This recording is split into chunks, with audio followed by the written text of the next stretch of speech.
Alors bonjour à tous. Aujourd'hui, nous allons répondre à la question numéro 15 du Compendium afin de continuer notre exploration du catéchisme de l'Église.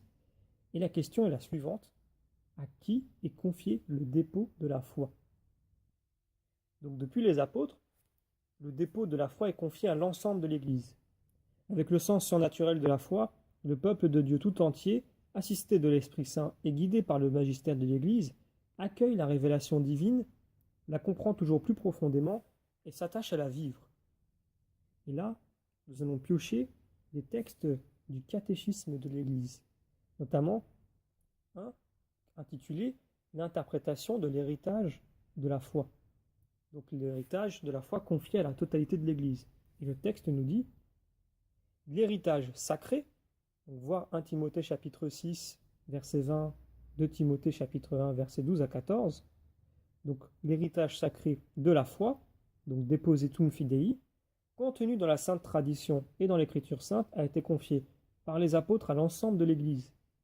En s'attachant à lui, le peuple saint tout entier, uni à ses pasteurs, reste assidûment fidèle à l'enseignement des apôtres et à la communion fraternelle, à la fraction du pain et aux prières, si bien que, dans le maintien, la pratique et la confession de la foi transmise s'établit entre pasteurs et fidèles une singulière unité d'esprit. Tous les fidèles ont part à la compréhension et à la transmission de la vérité révélée. Ils ont reçu l'onction de l'Esprit Saint qui les instruit, voir 1 Jean chapitre 2 versets 20 et 27, et les conduit vers la vérité tout entière, voir Jean chapitre 16 verset 13.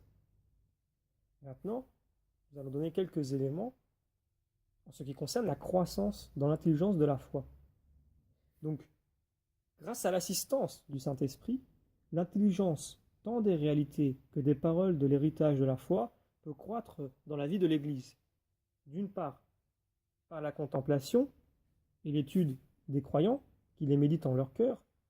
Donc c'est en particulier la recherche théologique qui approfondit la connaissance de la vérité révélée. D'autre part, par l'intelligence intérieure que les croyants éprouvent des choses spirituelles, puisque les divines paroles et celui qui les lit grandissent ensemble, nous dit saint Grégoire le Grand, et enfin par la prédication de ceux qui, avec la succession épiscopale, reçurent un charisme certain de la vérité.